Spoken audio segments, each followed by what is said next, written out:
আসসালামু আলাইকুম ভাই, আমি রিয়াজ। বলা হয় যখন পকেটে ওজন থাকে তখন কথায় ওজন আসে।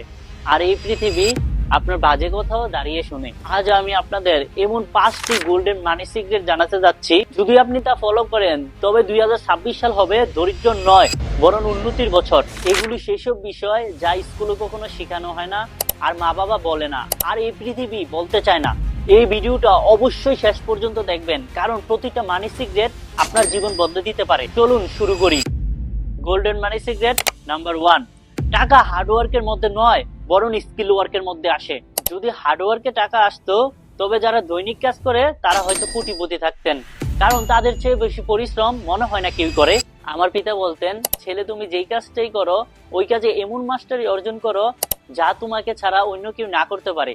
তোমার বিকল্প খুঁজে পাওয়া অসম্ভব হওয়া উচিত। তিনি বলতেন, ঘাস কাটার কাজ করো, তবে এমন ভাবে ঘাস কাটো যখন রাষ্ট্রপতির ভবনে ঘাস কাটার দরকার হয় তখন তোমাকে খুঁজে বার করে আনা লাগে, কারণ দেশের মধ্যে তুমি সবার চেয়ে ভালো ঘাস কাটো। জীবনে এভারেজ মানুষ কখনো হয় না। প্রতিটা কাজ এমন ভাবে করো যেন সেই কাজের গর্ব হোক কাজটা তুমি করছো। ভাই, আমাদের মধ্যে 90% মানুষরা মনে করি যত বেশি পরিশ্রম করবেন তত বেশি টাকা পাবেন, কিন্তু সম্পূর্ণটাই ভুল। পৃথিবী হার্ডওয়ার্ক করা মানুষদের নয় বরং হাই ভ্যালুয়েবল স্কিল থাকা মানুষদের টাকা দেয়। একটি অত্যন্ত পরিশ্রম করা শ্রমিক সারাদিনে 500 থেকে 700 টাকা ইনকাম করতে পারে, আর একটি ভালো ভিডিও এডিটর সে 1 ঘন্টার মধ্যেই ততটা উপার্জন করতে পারে, আর একটি রিয়েল এস্টেট এজেন্ট 1 ঘন্টার মধ্যে একটা ডিল সম্পূর্ণ করে 5 লক্ষ টাকা ইনকাম করতে পারে। পরিশ্রম সবাই করে, কিন্তু টাকা তার কাছেই যায় যার স্কিল রেয়ার হয় এবং ডিমান্ড হাই হয়। 2026 সালের প্রথম নীতি হলো এমন একটি স্কিল নির্বাচন করো এবং পরবর্তী 90 দিন সেই দক্ষতায় পুরোপুরি ডুবে যাও। এভাবেই নিজেকে গড়ে তোলো যে 90 দিন পর যেন নিজেকে চিনতে না পারো। তোমার উপার্জন 3 গুণ বাড়বে, এর গ্যারান্টি আছে। মানি সিক্রেট নাম্বার 2, খরচকে কন্ট্রোল করা শিখো। দেখো বন্ধু, টাকা জমে না, টাকাকে জমাতে হয়। আর আজকের পৃথিবীতে খরচ হচ্ছে আনলিমিটেড আর ইনকাম লিমিটেড। 2026 সালের এই গোল্ডেন রুলটি মনে রেখো, যে কোনো ব্যক্তি তার উপার্জনের কারণে সে ধনী বা গরিব হয় না, বরং তার খরচের অভ্যাসের কারণে সেই ব্যক্তি ধনী বা গরিব হয়। যদি আপনার খরচের উপর কন্ট্রোল না থাকে তাহলে ভাই আপনার পরিণতি নিশ্চিতভাবে খারাপ হবে। মনে রাখবেন, যে জিনিস কিনতে পারবেন তার মানে এই নয় যে সেটা আপনার কিনতেই হবে। মাইকেল জ্যাকসন পপের রাজা ছিলেন। তিনি প্রতি বছর কোটি কোটি ডলার উপার্জন করতেন, তার শোগুলো সব হাউসফুল থাকতো। পুরো বিশ্ব তার জন্য উন্মাদ ছিল, কিন্তু তার খরচ ছিল আনন্যাচারাল এই সেই। আর পরিস্থিতি এমন হয়েছিল যে তার মৃত্যুর সময় 400 বিলিয়ন ডলারের তার উপর ঋণ ছিল। ভাবেন, বিশ্বের এত বড় স্টার, এত নাম, এত বেশি সম্পদ, তবুও দরিদ্র কেন? কারণ টাকা উপার্জন করার দক্ষতা তো ছিল, কিন্তু সঞ্চয় করার অভ্যাস ছিল না। এখন নতুন বছরে কি করতে হবে তা শুনো। আজ থেকে প্রতিটি ছোট ছোট খরচের হিসাব রাখা শুরু করো, কারণ আপনার ডেইলি ছোট ছোট অপ্রয়োজনীয় খরচ যা চোখে পড়ে না তা আপনাকে অনেক বড় ক্ষতি করে। আগামী 30 দিন আপনি আপনার খরচ লিখে দেখেন, আপনি আপনার অনেক ভুল স্পষ্টভাবে দেখতে পাবেন, আর সেই মুহূর্তে আপনি সেগুলো সংশোধন করা শুরু করবেন। আপনার টাকা অটোমেটিক জমতে শুরু করবে। দেখেন ভাই, যেখানে প্রয়োজন সেখানে অবশ্যই খরচ করবেন, কিন্তু যেখানে প্রয়োজন নেই সেখানে বিশ্বের সবচেয়ে বড় কঞ্জুস হয়ে যাবেন। এডুকেশন এন্ড হেলথ এসব নিয়ে কখনোই কঞ্জুসি করবেন না, কিন্তু যদি এন্টারটেনমেন্টে খরচ করতে ইচ্ছা হয় তবে বিশ্বের সবচেয়ে সেরা কঞ্জুস হয়ে যেও। এখন আমি জানাচ্ছি গোল্ডেন মানি সিক্রেট নাম্বার 3, ঋণের গণিত দিকটি বুঝো। জীবনে ধনী ব্যক্তি হতে হলে ঋণের ধারণাটি ভালোভাবে বোঝা অত্যন্ত জরুরি। দেখো বন্ধু, ঋণ 2 প্রকারের হয়, ভালো এবং খারাপ। ধনী এবং দরিদ্র মানুষের সবচেয়ে বড় পার্থক্য এখান থেকে শুরু হয়। ধনী ব্যক্তি আজকের টাকাকে কালকের জন্য বাঁচায়, আর দরিদ্র ব্যক্তি কালকে আসা টাকাকে আজকেই খরচ করে ফেলে।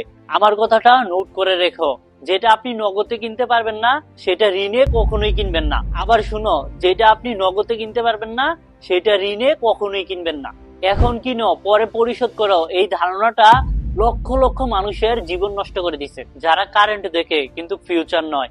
এসব ব্যক্তিদের ফিউচার অত্যন্ত ভয়ানক ও চাপপূর্ণ হয়। বড় প্রশ্ন হলো এটা, লোন নেওয়া কি কখনো উচিত নয়? আজ আমি লোন নেওয়ার গোল্ডেন ফর্মুলা জানিয়ে যাচ্ছি। এটা মনে রাখবেন, কখনো এমন কিছুতে লোন নিতে 100 বার চিন্তা করবেন যার মূল্য সময়ের সাথে সাথে কমে যায়। যেমন গাড়ির জন্য লোন, মোবাইলের জন্য লোন, বিয়ের লেহেঙ্গার জন্য লোন, আর হলিডের জন্য লোন কখনোই নেওয়া উচিত নয়। এটা সবচেয়ে বড় পাপ ভাই। আরে ভাই একটু ভাবো, যে ট্রিপের স্মৃতি 2 সপ্তাহ পরেই পুরনো হয়ে যাবে, সেই ট্রিপের টাকা আপনি 2 বছর পরিশোধ করতে থাকবেন? এতে কি যুক্তি আছে ভাই? এটা বলছি না যে এসব প্রয়োজন নেই, এসব অবশ্যই প্রয়োজন, কিন্তু লোন নিয়ে কখনোই নয়। পরিশ্রমে টাকা উপার্জন করে নিজের টাকায় নেবে, যাতে কখনো ইন্টারেস্ট না দেওয়া লাগে। কিন্তু অন্যদিকে ইনভেস্টমেন্ট করার জন্য লোন নেওয়া যেতে পারে, প্রপার্টি কেনার জন্য লোন নেওয়া যেতে পারে, বিজনেস সেট আপ করার জন্য লোন নেওয়া যেতে পারে, কারণ প্রফিটের মাধ্যমে সব ধরনের ইন্টারেস্ট পরিশোধ করা যায়। এমন কোনো বড় বিজনেসম্যান নেই যার কোনো লোন নেই, কিন্তু তার সব লোনই বিজনেসের মধ্যে বিনিয়োগ করা থাকে, আর সেই সব বিজনেস থেকে তাকে প্রচুর ইনকাম দেয়, আর সেই টাকা দিয়ে সে সবকিছু কিনে যা মিডল ক্লাস ফ্যামিলির মানুষরা ঋণ নিয়ে কিনে।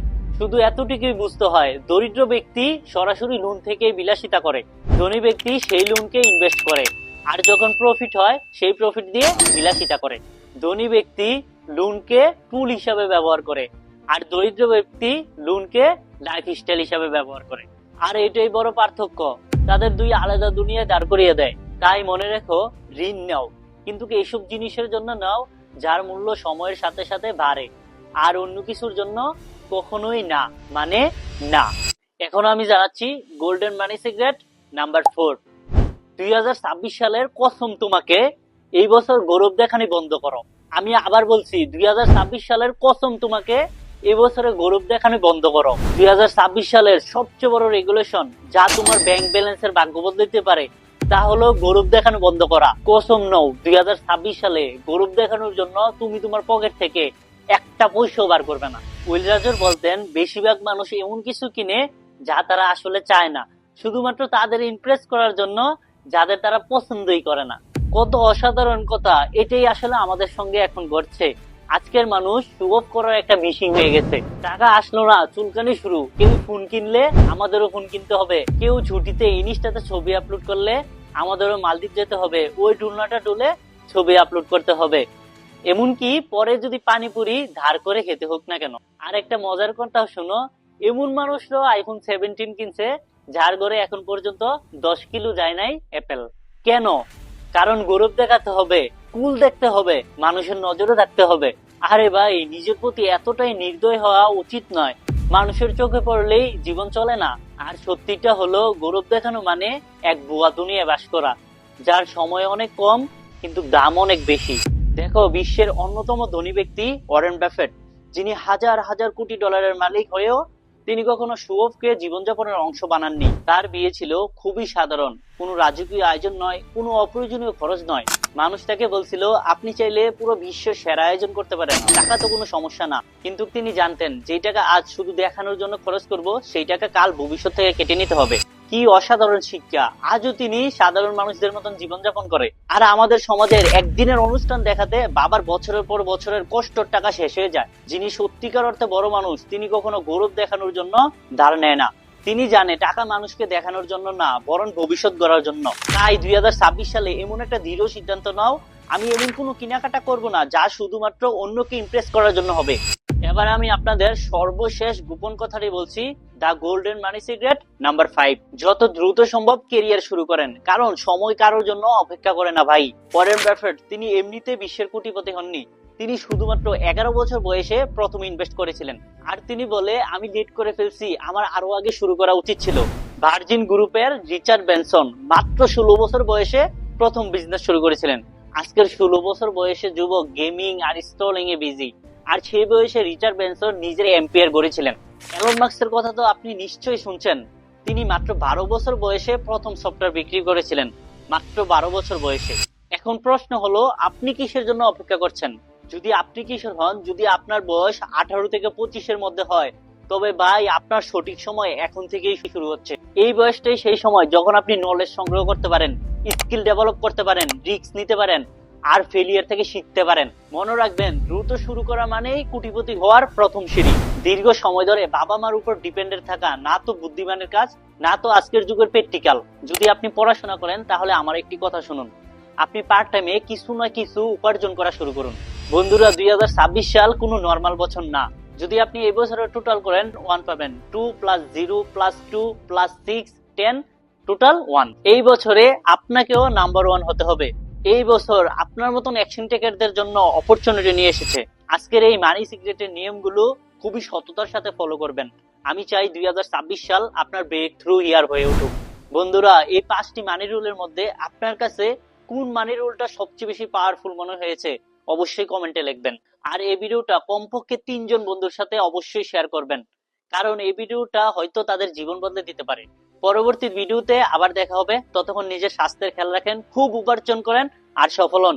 আল্লাহ হাফেজ, আসসালামু আলাইকুম।